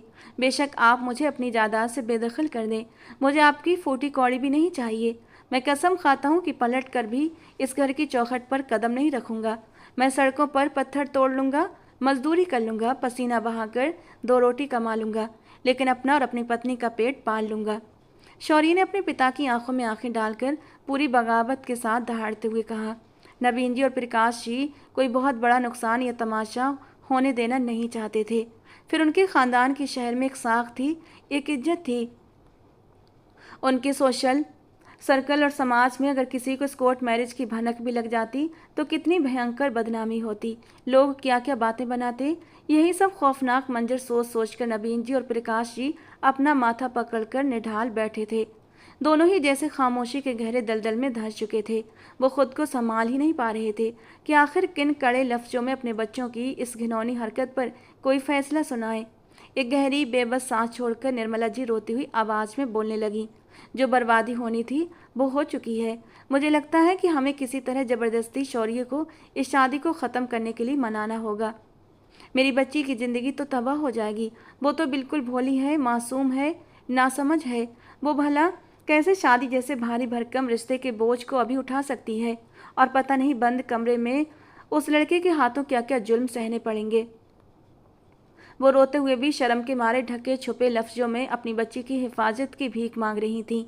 मगर नवीन जी ने कड़वा घूंट पीते हुए फैसला सुनाया, नहीं निर्मला, बच्चे अब पागलपन और जिद की वो हद पार कर चुके हैं जहाँ से वापसी नामुमकिन है। अब हमें समाज के सामने रस्मों रिवाजों के साथ इनकी शादी और विदाई कर देनी चाहिए। अब इसी में हम सबकी बची खुची इज्जत का पर्दा रह सकता है, क्योंकि कोर्ट मैरिज के पेपरों के अनुसार इनकी शादी को लगभग इन्होंने क्या कुछ किया है हमें क्या पता। तो इसीलिए भलाई इसी में है कि दोनों की पूरे रीति रिवाजों से शादी की जाए और इनकी विदाई भी कर दी जाए। जब शौर्य और लावण्या को इस फैसले के बारे में पता चला कि अब सबके सामने उनकी पूरे हक से शादी होने वाली है तो उनकी खुशी का कोई ठिकाना नहीं रहा, मानो उन्होंने दुनिया जीत ली हो। धूमधाम से शादी की तैयारियां शुरू हो गईं। पूरे खानदान और बिरादरी में ये बात आग की तरह फैल चुकी थी। हर रिश्तेदार मुंह पर हाथ रखकर बातें बना रहा था। हे राम राम, ऐसी भी क्या आफत आन पड़ी थी। माना कि माँ बाप को बच्चों की शादी के अरमान होते हैं, लेकिन अभी तो ये दोनों दूध पीते बच्चे हैं। शादी के बाद शौर्य का तो कुछ नहीं बिगड़ेगा, मगर लावण्या के लिए तो नर्क बन जाएगी जिंदगी। वो तो बिल्कुल गुड़िया जैसी बच्ची लगती है। 16 साल की तो है सिर्फ। मगर अब नवीन जी और प्रकाश जी किस किस का मुंह बंद करवाते। मंडप सज चुका था। दूल्हे के लिबास में सजे धजे शौर्य को देखकर निर्मला जी का दिल अभी भी यही चीख रहा था कि वो आगे बढ़ें और उस लड़के का गला ही घोंट दें। शादी के जश्न में आए सैकड़ों मेहमानों के सामने दोनों के माँ बाप शर्म से पानी पानी हो रहे थे। उनकी नज़रें जमीन में गड़ी हुई थीं और वे जिंदा लाशों की तरह घूम रहे थे, जबकि वो दोनों नासमझ बच्चे तो इतने खुश थे जैसे कोई स्कूल का फंक्शन हो। वे कभी मेहमानों के साथ ठाके लगाकर सेल्फी लेते, कभी प्लेटों में एक साथ खाना खाते, तो कभी सबके सामने ही एक दूसरे को हंसी मजाक में मारना पीटना शुरू कर देते। शादी की रस्में पूरी हो चुकी थीं और लावण्या विदा होकर सामने वाले घर में शौर्य की दुल्हन बनकर आ चुकी थी। जैसे ही घर पहुंचकर शौर्य ने बड़ी बेताबी से लावण्या का हाथ पकड़ा और उसे खींचकर अपने बेडरूम की तरफ ले जाने लगा, तभी अचानक साधना जी ने आगे बढ़कर शौर्य का हाथ बेहद सख्ती से पकड़ लिया। उन्होंने आंखों में कड़क चेतावनी लिए हुए कहा, रुक जाओ शौर्य, बेटा देखो, तुम लावण्या से शादी करना चाहते थे ना, तुम्हारी जिद थी, मैंने तुम्हारी शादी करवा दी, लेकिन तुम इसे अपने कमरे में लेकर नहीं जा सकते। लावण्या आज से मेरे साथ मेरे कमरे में ही सोएगी। और कान खोलकर सुन लो, जब तक तुम दोनों 18 साल के नहीं हो जाते, जब तक लावण्या शारीरिक और मानसिक रूप से इस रिश्ते के लिए पूरी तरह तैयार नहीं हो जाती, तुम उसके साय को भी नहीं छुओगे। शौर्य के लिए अपनी माँ का ये फरमान किसी बम के फटने जैसा था। फिलहाल तो उसे इस बात का घमंड और खुशी थी कि उसकी शादी हो चुकी है और वो जीत गया है, इसलिए बेमन से ही सही उसने अपनी माँ की ये कड़वी बात मान ली। लेकिन जवानी की वो दहकती आग कब तक छुपती। लावण्या अब रोज रात को अपनी सास के कमरे में उनके साथ बेफिक्र होकर सो जाया करती थी, मगर अपने कमरे में अकेला पड़ा शौर्य पूरी रात बिस्तर पर तड़पते हुए करवटें बदलता रह जाता। वो गंदी और बेहुदा फिल्म जो वो बाजार से खरीद कर लाया था, उसने लावण्या के साथ तो नहीं देखी थी, मगर अकेले में वो उस पूरी फिल्म को घूंट घूंट करके पी चुका था। शादी के बाद पति पत्नी के बीच बंद कमरे में क्या रिश्ता होता है, वो सब कुछ उस कच्ची उम्र में उसकी आंखों और दिमाग में जहर की तरह बस चुका था। अब वो कोई छोटा बच्चा नहीं रहा था। उसके भीतर की शारीरिक चाहतें और जज्बात ज्वालामुखी की तरह उबलने लगे थे। दिन भर अपनी ही पत्नी लावण्या को अपने सामने हंसते बोलते देखकर उसके दिलो दिमाग में खौफनाक हलचल मचने लगती थी। उसका रोम रोम चीखता था कि वो किसी भी तरह लावण्या के करीब जाए, उसे अपनी बाहों में दबोच ले उसे अपनी मर्जी से छुए और उसके साथ वो सब कुछ करे जो उसने उस वीडियो में देखा था। एक शाम मौका पाकर वो लावण्या के कमरे में घुस गया। लावण्या उस वक्त कमरे में बैठी ध्यान से अपनी पढ़ाई कर रही थी, मगर शौर्य ने उसके हाथ से किताब छीन ली और तीखे लहजे में कहने लगा, क्या तुम पूरी तरह बदल गई हो लावण्या? मुझे तो लगता है तुम्हारी माँ ने तुम्हें कोई वशीकरण का ताबीज पिला दिया है, तभी तो तुम मुझसे इतनी दूरी बना रही हो। लावण्या उसे इस तरह गुस्से में देखकर सक पका गई और चिढ़कर बोली, ये क्या बकवास बात हुई शौर्य के बच्चे, मेरी किताब वापस करो। जबकि वो किताब को पीछे छिपाकर अड़ गया। क्यों वापस करूं? शादी की है मैंने तुमसे, और इसीलिए नहीं की कि तुम मेरे कमरे के बजाय मेरी माँ के कमरे में बैठकर दिन रात पढ़ाई करो। जब हमारी शादी हो चुकी है तो तुम्हें मेरे पास होना चाहिए। मुझे तुम्हारे साथ अपनी ज़िंदगी जीनी है, एक पति पत्नी वाला रिश्ता बनाना है, और तुम यहाँ दुनिया से बेखबर बैठी हो। लावण्या हड़बड़ा गई, उसका दिल घबराहट से बैठने लगा। कहने लगी, तुम शादी करना चाहते थे ना, ज़बरदस्ती कर ली। पूरे ख़ानदान और दुनिया के सामने हम दोनों के माता पिता की इज्जत की धज्जियाँ भी उड़वा दी। अब मुझसे इससे ज़्यादा कोई उम्मीद मत रखना। मम्मी ने भी मुझे अच्छे से समझाया है, और साधना आंटी जी ने भी, कि जब तक मैं उम्र में बड़ी और समझदार नहीं हो जाती तब तक हम एक दूसरे के करीब नहीं आएंगे। तुम पता नहीं मेरे साथ क्या कुछ करोगे, मुझे बहुत डर लगता है। उसकी ये बात सुनकर शौर्य के सर पर जवानी का पागलपन और गुस्सा सवार हो गया। वो गुर्राते हुए कहने लगा, नहीं, बस मुझे वो सब कुछ करना है जो करना है तो बस करना है। आज रात तो मेरे कमरे में आओगी, समझी तुम? शौर्य की इस जिद्दी और दीवानी आंखों को देखकर लावण्या का दिल भी पिघल गया और वो उसकी बात मानने को तैयार हो गई। उस रात खाना खाकर वो जल्दी साधना जी के कमरे में सोने चली गई। जब साधना जी आकर उसके पास लेटी तो लावण्या पहले से ही गहरी नींद का नाटक कर रही थी।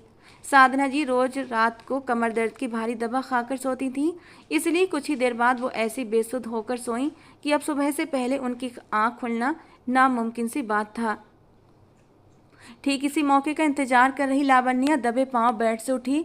बाहर गलियारे के सन्नाटे में शौर्य बड़ी बेताबी से उसका इंतजार कर रहा था। उसने एक झटके से लावण्या का हाथ पकड़ा और उसे अपने कमरे के अंदर ले गया। कमरे का दरवाजा बंद करते ही शौर्य ने पूरी दीवानगी से लावण्या को अपने सीने से लगा लिया। लावण्या का पूरा शरीर थर थर काँप रहा था।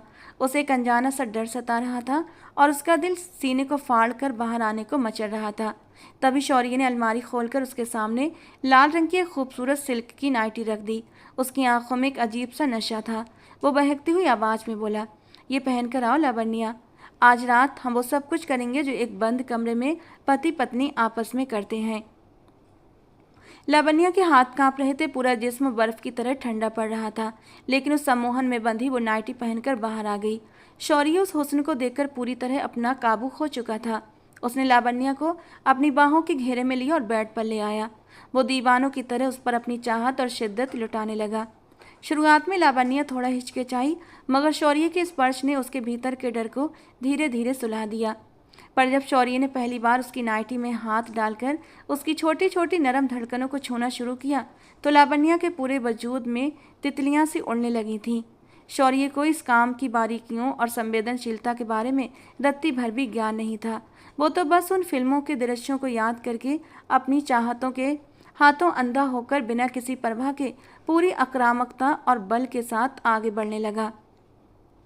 लावण्या अचानक और असहनीय बार के लिए जरा भी तैयार नहीं थी।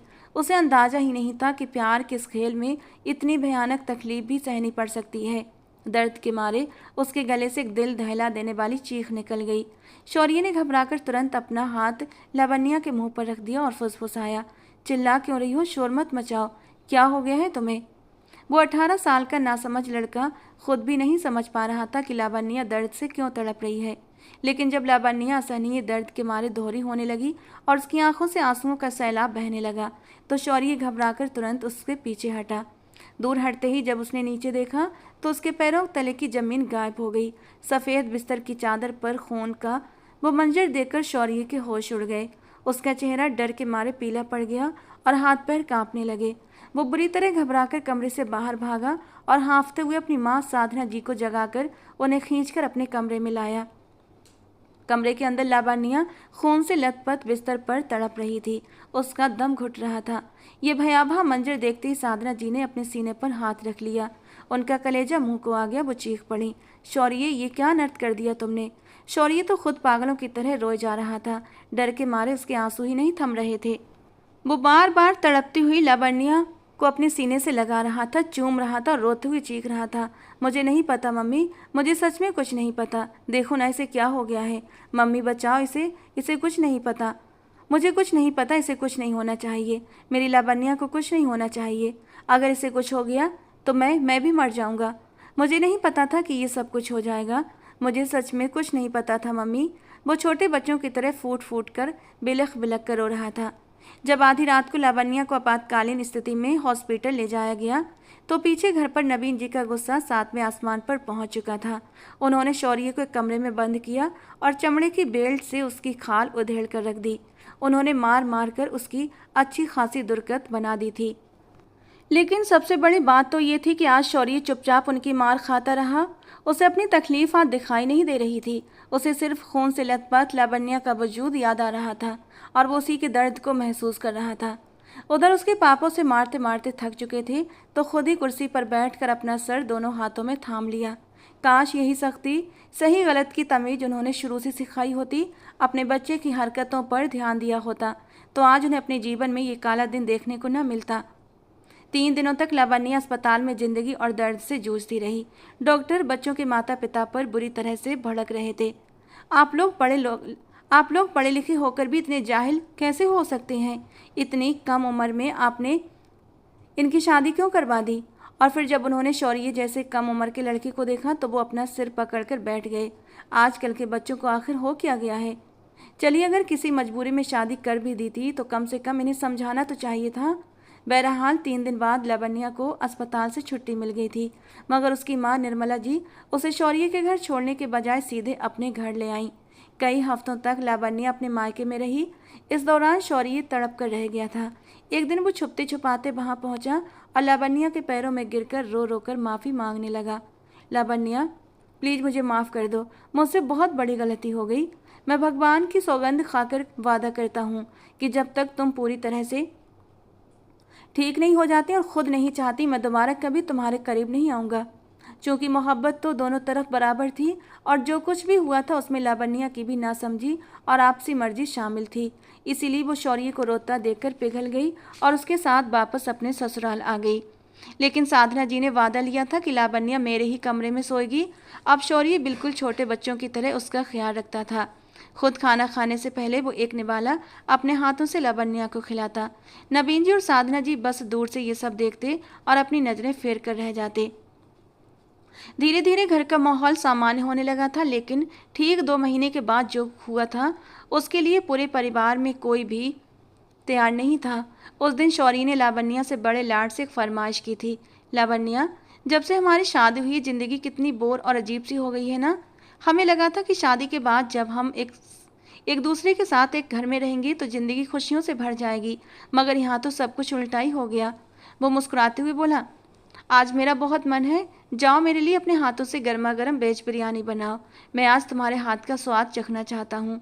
लावण्या किचन में गई और शौर्य भी उसकी मदद करने के बहाने पीछे पीछे किचन में आ गया।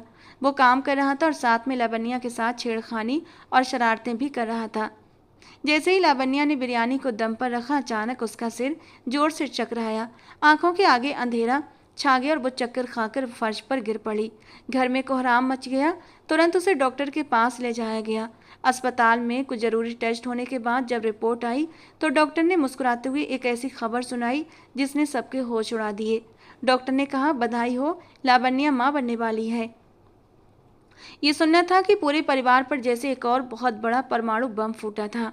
नवीन जी और प्रकाश जी की आंखें गुस्से और सदमे से उबलने लगीं। सबने शौर्य की तरफ ऐसी खतरनाक और खूंखार नज़रों से देखा कि वो डर के मारे अपना सिर झुकाकर एक कोने में दुबक गया। उसका अपना दिमाग सुन था कि ये सब इतनी जल्दी कैसे हो गया। इस बार तो साधना जी का भी ब्लड प्रेशर 7वें आसमान पर पहुंच चुका था। अपने इस इकलौते बेटे की हरकतों की वजह से वो पहले ही हाई ब्लड प्रेशर की मरीज बन चुकी थी। उन्होंने गुस्से से कांपते हुए शौर्य का हाथ पकड़ा और उसे घसीट कर एक अलग कमरे में ले गईं और बेहद कड़क और तीखे लहजे में दहाड़ उठीं। ये क्या किया है तुम दोनों ने? और अब यहाँ सबके सामने इतने भोले बन रहे हो जैसे तुम्हें तो कुछ पता ही नहीं कि बच्चा कैसे हो जाता है। उन्होंने उसके गाल पर एक थप्पड़ जड़ते हुए कहा।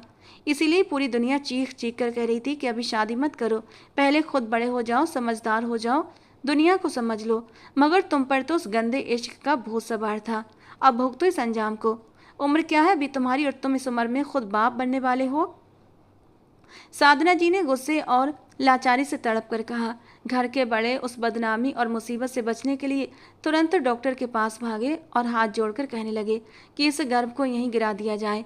मगर डॉक्टर ने उनकी बात सुनकर साफ मना कर दिया और गंभीर लहजे में कहा, देखिए, लड़की की उम्र अभी बहुत कम है। ये उसका पहला गर्भ है और ऊपर से अब 2 महीने बीत चुके हैं। अगर इस नाजुक मोड़ पर हमने गर्भपात करने की कोशिश की तो लड़की की जान को बहुत खतरा हो सकता है। इसलिए बेहतर यही होगा कि आप लोग इस वक्त सिर्फ और सिर्फ साफ तौर पर उसकी सेहत और उसके खान पान का ख्याल रखें। शौर्य अंदर से बुरी तरह घबराया हुआ था, मगर इस पूरे मामले में लावण्या के मासूम चेहरे की खुशी देखने लायक थी। वो कभी बच्चों की तरह अपने टेडी बियर को बाहों में उठा लेती तो कभी अपनी पसंदीदा गुड़िया को सीने से लगाकर मुस्कुराती। शौर्य, देखो ना, मेरा भी एक छोटा सा बेबी आएगा, हमारे घर में बच्चे खेलेंगे। मैंने तो सुना था कि शादी के बाद जब घर में बच्चे आते हैं तो पति पत्नी का रिश्ता और भी मजबूत और अटूट हो जाता है। जब वो अपनी बचकानी और भोली दुनिया में खोकर खुशी खुशी शौर्य से ये बातें करती तो धीरे धीरे शौर्य का डर भी गायब होने लगा और वो भी उसके साथ मुस्कुराने लगा। वो एक पल के लिए भी अब उसे अकेला नहीं छोड़ता था और उसकी सेहत का पूरा ख्याल रखने लगा। साधना जी भी कड़वाहट भूल कर उसकी हर जरूरत और उसके खाने पीने का ध्यान रखती थीं।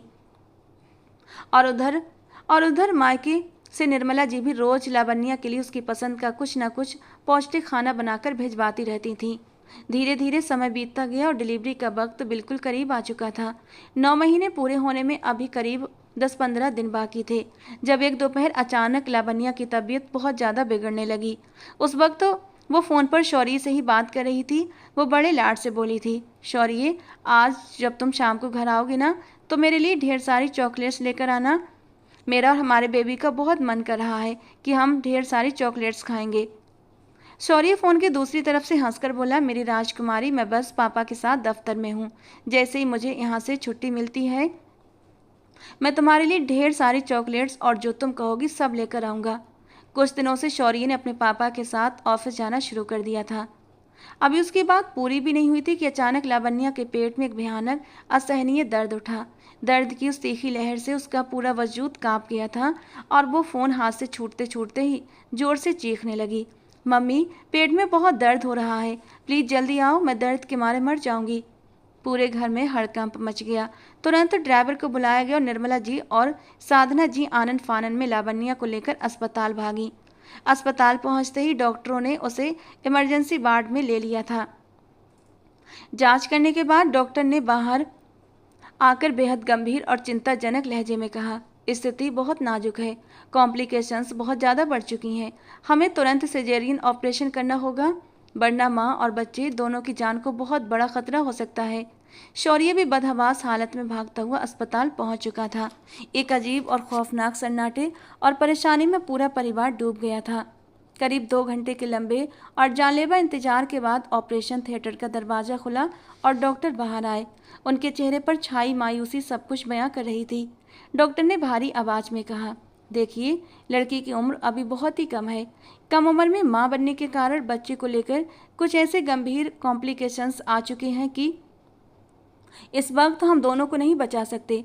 हमें मां या बच्चे में से किसी एक को ही चुनना होगा। हम किसे बचाएं? ये सुनना था कि निर्मला जी अपना सिर पीट कर दहाड़े मार मार कर रोने लगी। शौर्य का तो जैसे दिमाग ही फट गया था। वो पागलों की तरह डॉक्टर का कोट पकड़कर रोते हुए चीखा, मुझे सिर्फ अपनी पत्नी चाहिए डॉक्टर, मेरी लावण्या को बचाइए, मुझे कोई बच्चा नहीं चाहिए, मेरी बीवी को बचा लीजिए प्लीज़। डॉक्टर ने तुरंत शौर्य से सहमति पत्र पर दस्तखत करवाए। शौर्य के हाथ कांप रहे थे और आंसू कागज पर गिर रहे थे। निर्मला जी फर्श पर बैठ गईं और रोते हुए खुद को कोसने लगीं। काश मैंने अपनी बेटी को सही समय पर समझाया होता। काश उसे बचपन में ही सही गलत की तमीज़ सिखाई होती, अपनी सीमाएं और मर्यादाएं बताई होती, तो आज मेरी बच्ची मौत के मुंह में न खड़ी होती। वहीं साधना जी भी अपनी भीगी आंखों से अपने तड़पते हुए बेटे शौर्य की ओर देख रही थीं। आज उन्हें समझ आ रहा था कि उनकी जरा सी लापरवाही, ढील और बच्चों पर ध्यान न देने की भूल ने आज उनकी औलाद को किस खौफनाक मोड़ पर लाकर खड़ा कर दिया था। कुछ देर के बाद डॉक्टर दोबारा बाहर आए। शौर्य की सांसें हलक में अटकी हुई थीं। डॉक्टर ने बेहद दुखद स्वर में कहा, हम माफ़ी चाहते हैं, हम बच्चे को नहीं बचा पाए। बच्चा दुनिया में आने से पहले ही दम तोड़ चुका है। शौर्य की आंखों से आंसुओं का सैलाब बह निकला। दिल सीने में हथौड़ों की तरह धड़क रहा था। उसने कांपती आवाज़ में पूछा, डॉक्टर, मेरी मेरी लावण्या तो ठीक है ना? मगर डॉक्टर ने कोई जवाब नहीं दिया। वो खामोश रहे और तुरंत पलटकर वापस इमरजेंसी वार्ड के अंदर भाग। अंदर वेंटिलेटर और डिफिब्रिलेटर के झटके देने बिजली के झटके देने वाली मशीन की आवाज़ें गूंज रही थीं। लावण्या का दिल काम करना बंद कर रहा था। शौर्य ये देखकर पागलों की तरह अंदर घुसने की कोशिश करने लगा और चीखने लगा, लावण्या, ये क्या हो रहा है तुम्हें? तुम मुझे इस तरह अकेले छोड़कर कहीं नहीं जा सकती। तुम्हें मेरी कसम है लावण्या, आंखें खोलो। तुम चली गई तो मैं कैसे जीऊँगा यार, मैं भी मर जाऊँगा। प्लीज़ आंखें खोलो लावण्या। पूरे अस्पताल के गलियारे में बस उस परिवार की चीखें और रोने की आवाज़ें गूंज रही थीं। डॉक्टरों ने कई बार लावण्या के सीने पर बिजली के झटके दिए, मगर मॉनिटर पर दिख रही दिल की धड़कन की लकीर बिल्कुल सीधी होती जा रही थी। लावण्या, आंखें खोलो, प्लीज़ आंखें खोलो, तुम्हें कुछ नहीं हो सकता। शौर्य इतनी तेज दहाड़ा कि कुछ पल के लिए पूरे अस्पताल में सन्नाटा छा गया था। शौर्य की ये दीवानगी देखकर डॉक्टर की आंखों में भी आंसू आ गए थे। कुछ देर के बाद डॉक्टर भारी कदमों से बाहर आए और रुंधे हुए गले से बोले, हम बेहद क्षमा प्रार्थी हैं, लेकिन हम माँ और बच्चे दोनों में से किसी को भी नहीं बचा सके। दोनों अब इस दुनिया में नहीं रहे। ये शब्द सुनते ही जैसे पूरे परिवार को सांप सूंघ गया था। निर्मला जी इस सदमे को बर्दाश्त नहीं कर पाईं और वहीं बेहोश होकर फर्श पर गिर पड़ीं। साधना जी के पैर भी जवाब दे गए और वो घुटनों के बल बैठ गईं। और शौर्य का तो जैसे पूरा ब्रह्मांड ही उजड़ गया था। वो लड़खड़ाता हुआ फर्श पर गिरता चला गया। बचपन के उस पहले दिन से लेकर अब तक का लावण्या के साथ गुजरा उसका एक एक पल, उसकी हंसी, उसकी शरारतें, उसकी जिद, सब कुछ किसी फिल्म की तरह उसकी आंखों के सामने घूमने लगा। उसकी आंखों के आगे गहरा काला अंधेरा छाने लगा। पागलपन और जुनून उसके सर पर इस कदर सवार हुआ कि वो चीखते हुए अपने ही हाथों से अपने बाल नोचने लगा। जोर से बाल खींचने की वजह से उसके सर की त्वचा से खून बहने लगा। वो रो रो कर अपना मुंह और सीना पीट पीट कर चिल्ला रहा था, मैं कातिल हूँ लावण्या का। मैंने मार दिया अपनी लावण्या को।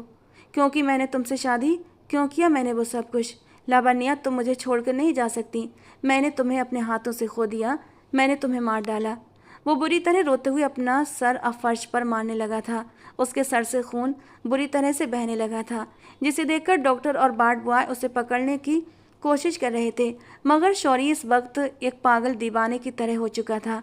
उसने सबको पूरी ताकत से धक्का दिया और सीधे उस कमरे के अंदर जा घुसा जहां सफ़ेद चादर में लिपटी लावण्या की बेजान देह पड़ी थी। उसने एक झटके से वो सफ़ेद चादर लावण्या के चेहरे से हटाई। लावण्या का वो पीला बेजान पड़ चुका चेहरा अपने दोनों हाथों में भर लिया और फिर पागलों की तरह चिल्लाया, तुम कहीं नहीं जा सकती लावण्या, मैं तुम्हें वापस लेकर आऊँगा। नर्स जो दिल की मशीन को बंद करने लगी थी, शौर्य ने झटके से उसके हाथ से वो शॉक पैडल छीन लिया। डॉक्टर चिल्लाए, रुको, ये तुम क्या कर रहे हो? हम सब कोशिश कर चुके हैं, वो मर चुकी है, ऐसा मत करो। मगर शौर्य ने किसी की एक न सुनी और पूरी ताकत से वो पैडल लावण्या के ठंडे पड़ चुके सीने पर दे मारा। उस जोरदार झटके से लावण्या का पूरा शरीर बेड पर एक बार कांपा।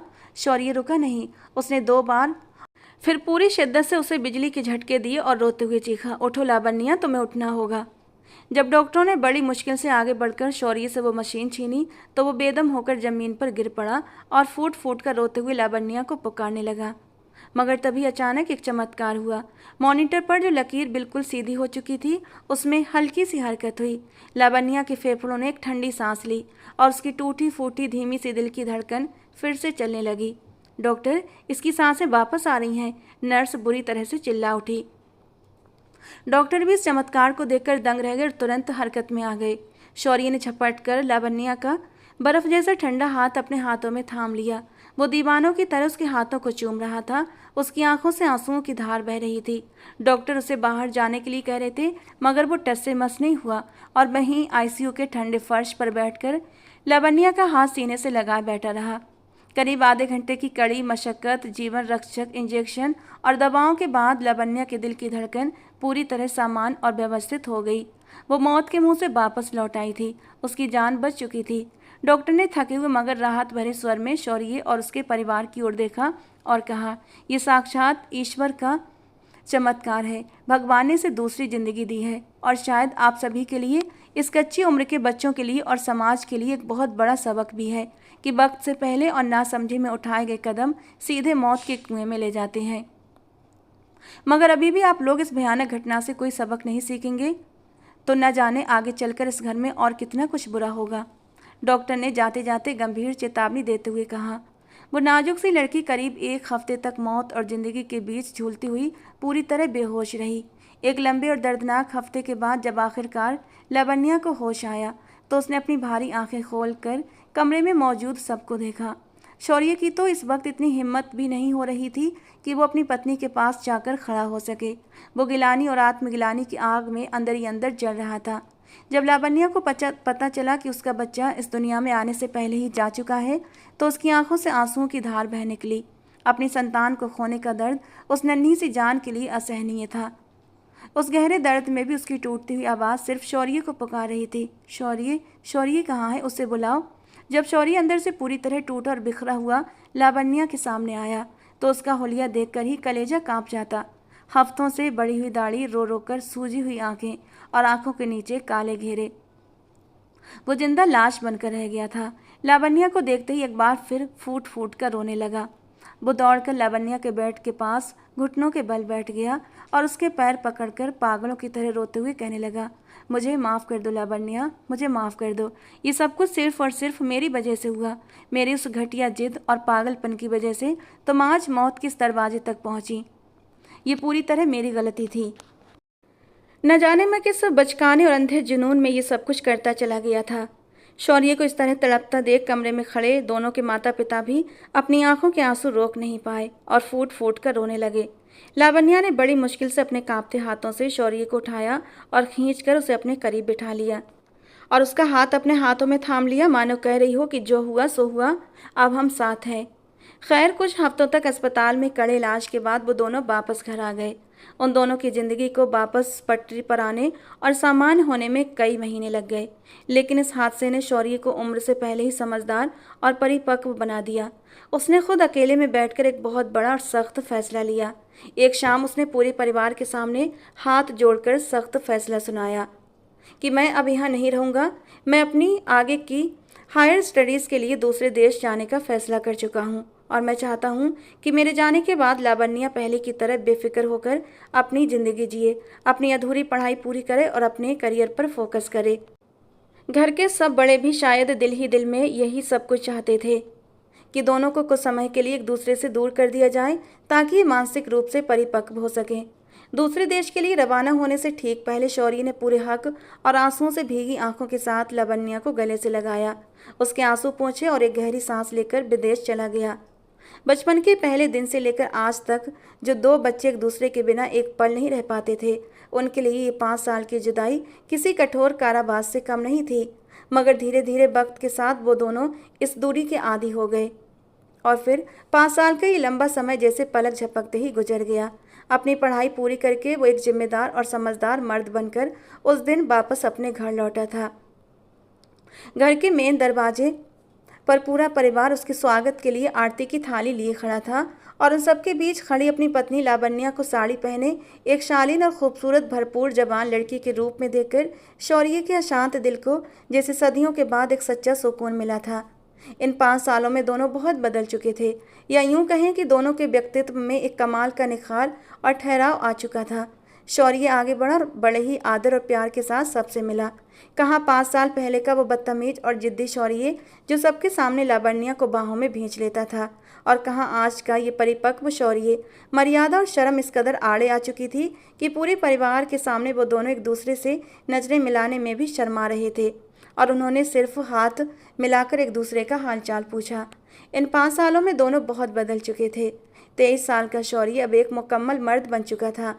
उसकी कदकाठी, कसरती और बड़ी ऊंची लंबी थी, चौड़ा सीना, घनी मूछें, घनी दाढ़ी और आंखों में गहरा ठहराव था जो उसकी मस्कुलर और रॉयल पर्सनालिटी को 4 चांद लगा रहा था। तो वहीं 22 साल की लावण्या की खूबसूरती भी इस वक्त अपने शबाब पर थी।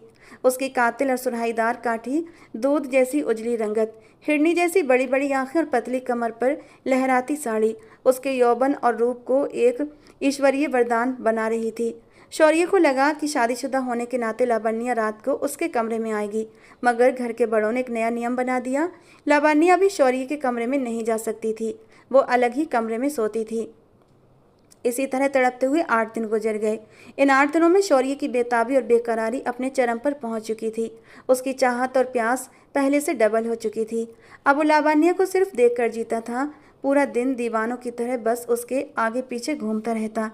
कभी लावण्या रसोई में काम कर रही होती तो शौर्य पानी पीने के बहाने वहां पहुंच जाता और उसके पीठ के पीछे खड़े होकर धीमी मखमली आवाज में कहता, सुनो लावण्या, थोड़ा सा अपने दीवाने पर तरस खा लो यार। 5 साल कैसे गुजारे हैं मैंने, उसकी तड़प तुम्हारे सामने बैठकर सुनाना चाहता हूँ। थोड़ा सा तो मेरे पास आकर बैठ जाया करो। और वैसे भी अब हम बच्चे नहीं रहे, बड़े हो गए हैं।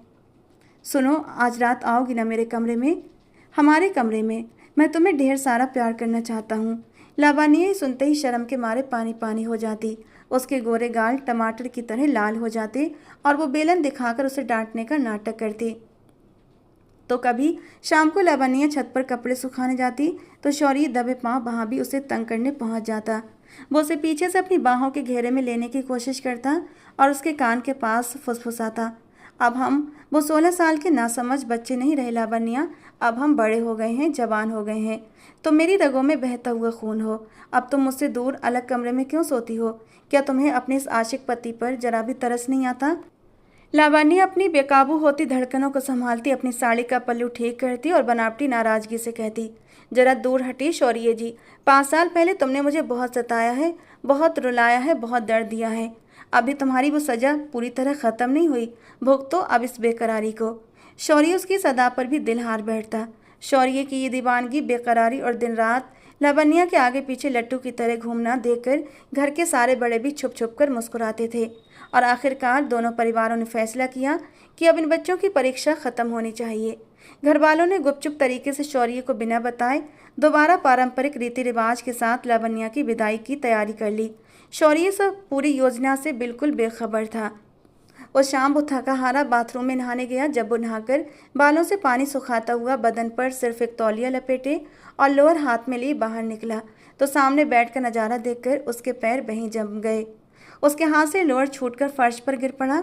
सामने बेड पर फूलों की सेज के बीच लावण्या एक सुर्ख लाल रंग के भारी लहंगे में, माथे पर बिंदिया, हाथों में खनकती चूड़ियाँ, गले में मंगलसूत्र और सिंदूर सजाए उसकी फूलों से सजी सेज पर बैठी हुई थी। और उसकी छाती घूंघट से छन छन कर आती उसकी कातिल नजरें जमीन पर गड़ी थी और उसकी छाती शौर्य की मौजूदगी से तेजी से ऊपर नीचे हो रही थी।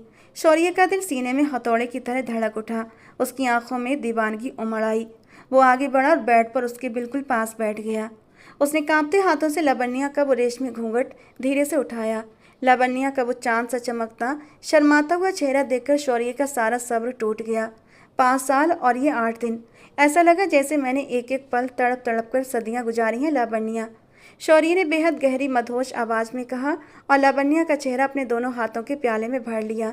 लावण्या ने अपनी भीगी आंखें उठाईं जिनमें अब दर्द नहीं बल्कि शौर्य के लिए असीम मोहब्बत और समर्पण था। वो धीरे से फुसफुसाई, अब मैं हमेशा के लिए तुम्हारी हूँ शौर्य। इन 5 सालों के लंबे अंतराल में दिल में दबा कर रखी गई जितनी भी बातें, शिकायतें और यादें थीं, दोनों ने रात भर जाग कर वो सारी बातें एक दूसरे से साझा कीं। बातों बातों में शौर्य ने एक बार फिर से पूरी शिद्दत और हक के साथ लावण्या को खींचकर अपने सीने से लगा लिया। लेकिन इस बार उसके आलिंगन में कोई हवस या बचकाना पागलपन नहीं था, बल्कि एक पवित्र और गंभीर समर्पण था। उसने लावण्या को सीने में भींचकर अपनी ज़िंदगी में पहली और आखिरी बार अपने उस भयानक अतीत को याद करके रो दिया और अपने सारे आंसुओं से लावण्या के कंधे को भिगो दिया। बचपने और कच्ची उम्र की नासमझी में अक्सर बच्चे भावनाओं के आवेग में बहकर ऐसी आत्मघाती गलतियां कर बैठते हैं जिन्हें अगर सही समय पर बड़ों द्वारा न सुधारा जाए तो बच्चों की पूरी जिंदगी हमेशा के लिए तबाह और बर्बाद हो जाती है। सभी माँ बाप का ये परम कर्तव्य है कि वे अपने बढ़ते हुए बच्चों की हरकतों और संगति पर पैनी नज़र रखें, उन्हें बचपन से ही सही और गलत का अंतर समझाएं और उन्हें अपनी मर्यादा और अपनी सीमाओं का ज्ञान दें, ताकि आने वाले समय में ईश्वर न करे किसी भी माँ बाप को अपने बच्चों के साथ ऐसा कोई भयानक और जानलेवा हादसा देखना पड़े। क्योंकि दोस्तों, ये सिर्फ एक कहानी थी, तो इसमें आखिर में सब कुछ ठीक हो गया, लेकिन रियल ज़िंदगी में सब कुछ सही हो जाए ये ज़रूरी नहीं होता। एक छोटी सी गलती पूरी ज़िंदगी ख़राब कर देती है, सब कुछ ख़त्म कर देती है। तो क्यों ना हम अपने बच्चों को वो गलती करने से पहले ही रोक लें, उन्हें सही और गलत का फ़र्क समझा दें। तो दोस्तों, आज की हमारी ये कहानी आपको कैसी लगी कमेंट बॉक्स में ज़रूर बताना। पसंद आई हो तो प्लीज़ लाइक करना। ऐसी और रोमांटिक कहानियों के लिए हमारे चैनल के साथ जुड़े रहें। मिलते हैं दोस्तों अगली किसी नई और रोमांटिक सी कहानी के साथ।